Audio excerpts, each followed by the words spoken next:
चलिए शुरू करते हैं हमारा आज का पॉलिटी क्विज। पहला सवाल आ रहा है एजुकेशन हिस्ट्री से। प्रश्न 55। वुड्स डिस्पैच 1854 के बारे में दो स्टेटमेंट्स हैं। पहला, इसने हायर एजुकेशन के लिए इंग्लिश को मीडियम बनाने की सिफारिश की, और दूसरा, इसने वुमेन्स एजुकेशन और वोकेशनल ट्रेनिंग पर जोर दिया। तो इनमें से कौन सा स्टेटमेंट सही है? ए सिर्फ 1, बी सिर्फ 2, सी 1 और 2 दोनों, या डी दोनों ही नहीं? इसका सही जवाब है सी, मतलब दोनों ही स्टेटमेंट्स बिल्कुल सही हैं। अच्छा, तो वुड्स डिस्पैच इतना इंपॉर्टेंट क्यों है? मैंने सुना है इसे भारतीय शिक्षा का मैग्ना कार्टा भी कहते हैं, राइट? बिल्कुल, इसे मैग्ना कार्टा इसलिए कहते हैं क्योंकि ये भारत में एजुकेशन सिस्टम के लिए पहला एक तरह से कॉम्प्रिहेंसिव प्लान था।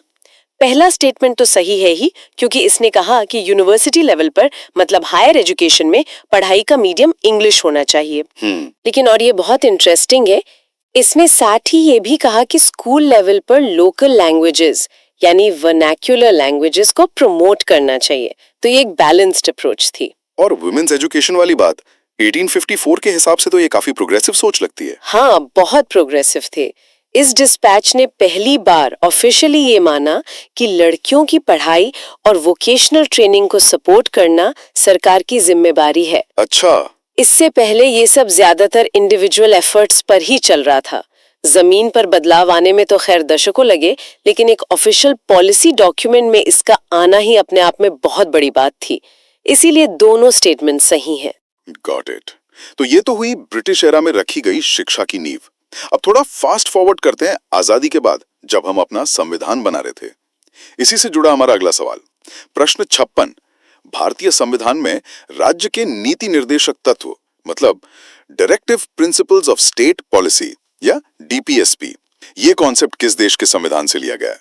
ऑप्शंस हैं ए इंग्लैंड, बी स्विट्जरलैंड, या सी आयरलैंड। ये एक क्लासिक पॉलिटी क्वेश्चन है और इसका सही जवाब है सी, आयरलैंड। डीपीएसपी को लेकर अक्सर थोड़ा कंफ्यूजन रहता है। ये फंडामेंटल राइट से अलग कैसे हैं? ये बहुत जरूरी डिस्टिंक्शन है। मतलब फंडामेंटल राइट्स जो हमने अमेरिका से लिए वो लीगल तौर पर इन्फोर्सेबल हैं। अगर आपके मौलिक अधिकार का हनन होता है तो आप कोर्ट जा सकते हैं। हाँ, लेकिन डीपीएसपी जो आयरलैंड से लिए गए वो सरकार के लिए एक तरह की मॉरल गाइडलाइंस हैं। संविधान निर्माताओं का मानना था कि देश को चलाते वक्त सरकार को इन सिद्धांतों को ध्यान में रखना चाहिए ताकि भारत एक वेलफेयर स्टेट बन सके। मतलब ये लीगली एनफोर्सेबल नहीं है? नहीं, पर देश के गवर्नेंस के लिए फंडामेंटल है। अंडरस्टूड। तो हमने दुनिया भर से बेस्ट आइडियाज लिए, लेकिन एक और चैलेंज था, भारत की अलग अलग टेरिटरीज को एक यूनियन में जोड़ना। सिक्किम की कहानी इसका एक बेहतरीन एग्जाम्पल है। प्रश्न 57। सिक्किम भारत का एक पूर्ण राज्य, एक फुल फ्लेज्ड स्टेट कब बना? ए 1974 में, बी 1975 में, या सी 1976 में? सही जवाब है बी, 1975। और ये सवाल अक्सर एग्जाम्स में फंसाता है क्योंकि 1974 और 1975 दोनों ही साल सिक्किम के लिए बहुत महत्वपूर्ण है। अच्छा, तो इन दोनों सालों में क्या फर्क है? देखिए, 1974 में 35वें संविधान संशोधन के जरिए सिक्किम भारत का एक सहयोगी राज्य यानी एसोसिएट स्टेट बना था। ये भारतीय संविधान में एक यूनिक स्टेटस था। Associate state, okay. हाँ, जो किसी और राज्य के पास नहीं था। लेकिन वहां के लोगों की इच्छा थी कि सिक्किम भारत का अभिन्न अंग बने।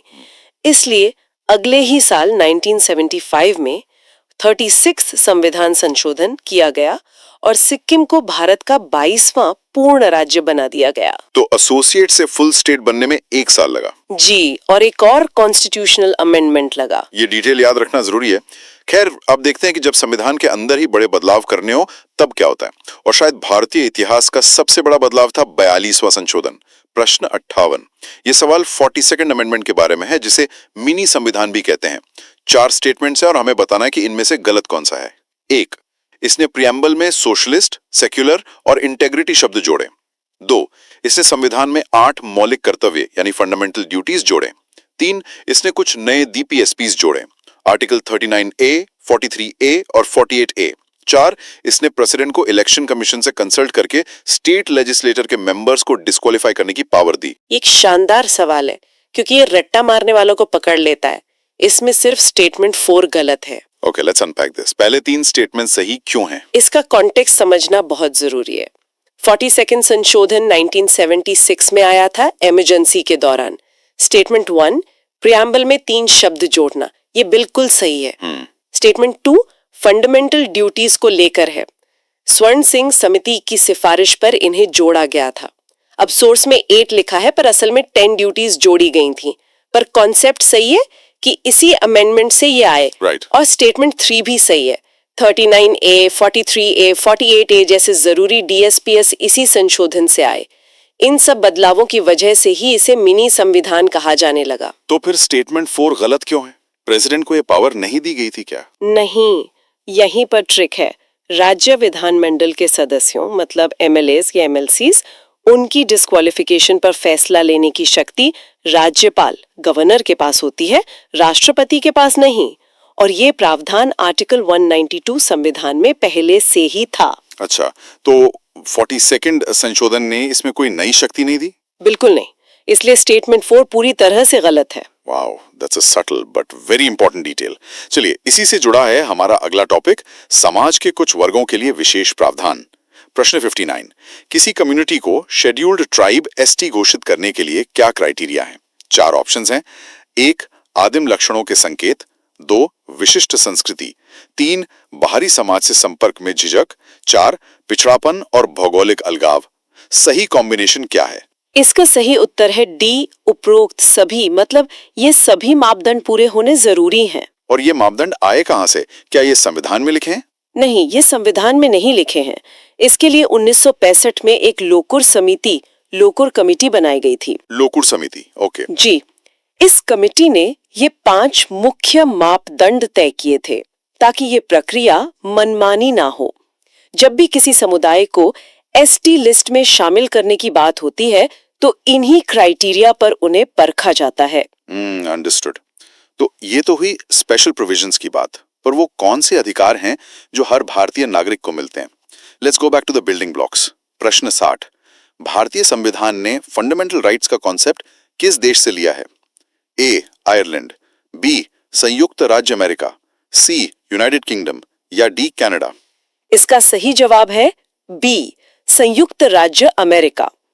हमारे संविधान का पार्ट 3 जो मौलिक अधिकारों के बारे में है वो अमेरिका के बिल ऑफ राइट्स से बहुत इंस्पायर्ड है।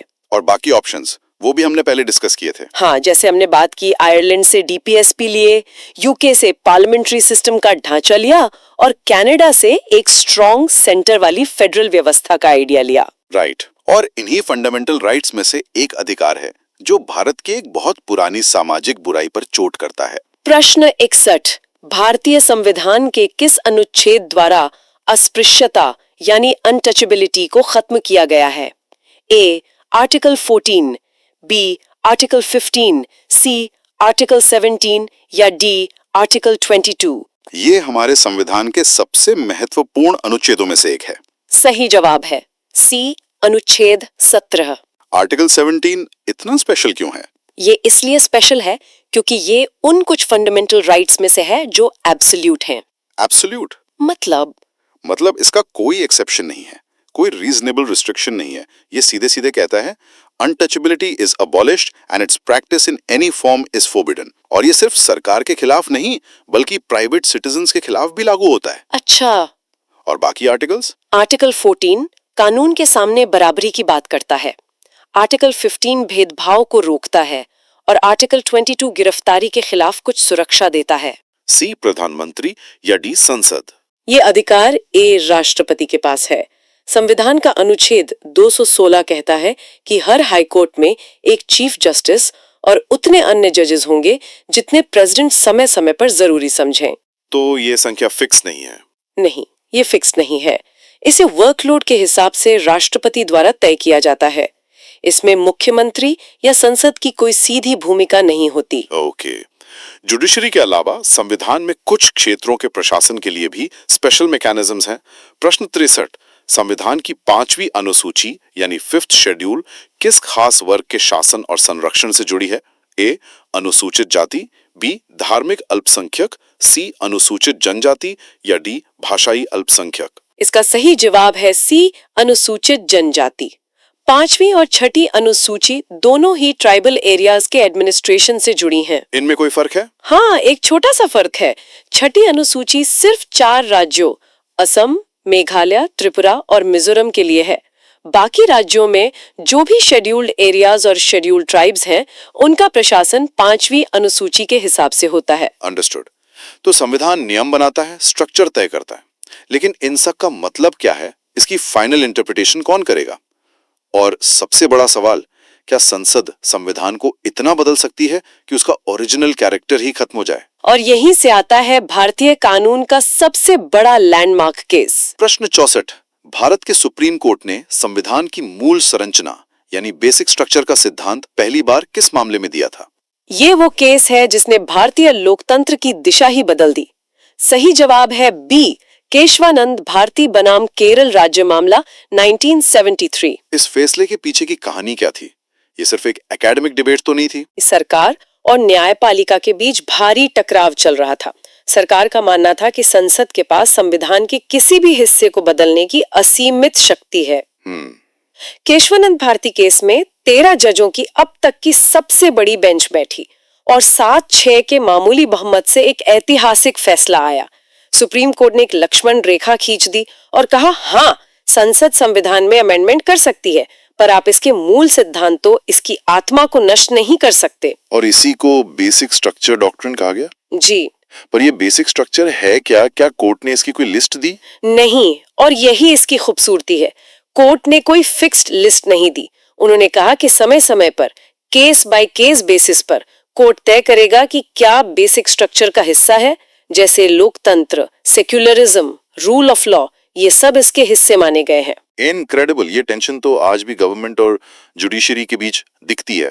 खैर, अब थोड़ा गियर बदलते हैं और आते हैं पॉलिटिकल पार्टीज पर। प्रश्न 66। ये एक मैचिंग वाला सवाल है। एक तरफ पॉलिटिकल पार्टीज हैं और दूसरी तरफ उनका स्थापना वर्ष। हमें सही मिलान बताना है। पार्टीज हैं ए CPIM, बी CPI, सी BSP और डी AITC। चलिए फटाफट मिलान करते हैं।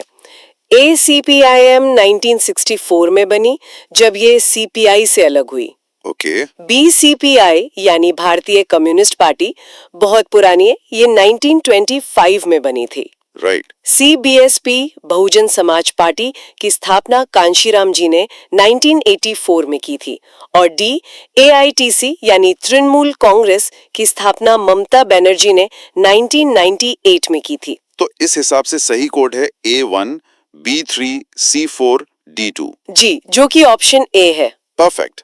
अब जब ये पार्टी संसद में पहुंचती हैं, तो वहां की कार्यवाही के भी अपने नियम होते हैं। जैसे एक मेंबर किस भाषा में बोल सकता है। प्रश्न 66।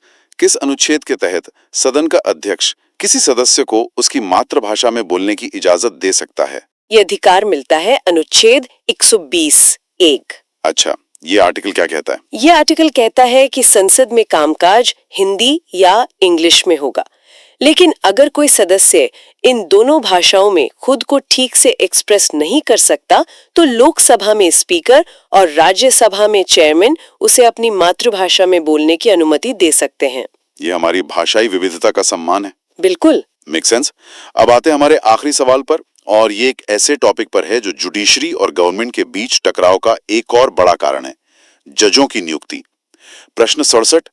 कॉलेजियम प्रणाली के बारे में 4 स्टेटमेंट्स हैं, हमें सही वाले बताने हैं। 1. सुप्रीम कोर्ट कॉलेजियम एक 5 सदस्यीय बॉडी है जिसके हेड CGI होते हैं और इसमें 4 और सीनियर मोस्ट जज होते हैं। 2. संसद ने कानून बनाकर कॉलेजियम प्रणाली बनाई है। 3. सुप्रीम कोर्ट और हाई कोर्ट के जजों की नियुक्ति सिर्फ कॉलेजियम प्रणाली से होती है। 4. ये प्रणाली 1993 में जस्टिस PN भगवती द्वारा फर्स्ट जजेस केस में शुरू की गई थी। ये एक और बेहतरीन सवाल है जो बहुत सारे मिथ्स को क्लियर करता है। यहाँ पर स्टेटमेंट 1 और 3 सही है, इसलिए सही विकल्प है D. Okay, let's break this down. Statement 2 गलत क्यों है? मुझे लगता था कि ये कोई पार्लियामेंट्री लॉ होगा। यही सबसे बड़ा मिसकंसेप्शन है। कॉलेजियम प्रणाली संसद के किसी कानून से नहीं बनी है। ये पूरी तरह से सुप्रीम कोर्ट के अपने ही फैसलों से विकसित हुई है, जिन्हें 3 जजेस केसेस के नाम से जाना जाता है। ओह, तो ये जुडिशियल इनोवेशन है लेजिस्लेटिव नहीं। एग्जैक्टली ये सिस्टम संविधान में शुरू से नहीं था। 1993 के सेकेंड जजेस केस के बाद ये तराजू न्यायपालिका की तरफ झुका और कोलेजियम सिस्टम की नींव पड़ी। और स्टेटमेंट 4 में क्या गड़बड़ी है? उसमें दो बड़ी गलतियां हैं। पहली, जैसा मैंने बताया, ये प्रणाली सेकेंड जजेस केस से आई, फर्स्ट से नहीं। और दूसरी, इसका श्रेय जस्टिस पीएन भगवती को नहीं दिया जाता। तो सिर्फ स्टेटमेंट 1 जो कॉम्पोजिशन बताता है और स्टेटमेंट 3 जो उसका करंट फंक्शन बताता है वो सही है। जी बिल्कुल। तो ये थी हमारी भारतीय राज व्यवस्था पर एक स्विफ्ट और डीप क्विज। हमने देखा कि कैसे हर कानून और हर नियम के पीछे एक कहानी, एक तर्क और अक्सर एक टकराव होता है। बिल्कुल, ये सवाल सिर्फ जीके क्वेश्चंस नहीं है, ये संविधान के एवोल्यूशन की कहानी बताते हैं कि कैसे हमारा लोकतंत्र समय के साथ बदला है और कैसे अलग-अलग इंस्टीट्यूशंस ने अपनी शक्तियों को बैलेंस करने की कोशिश की है।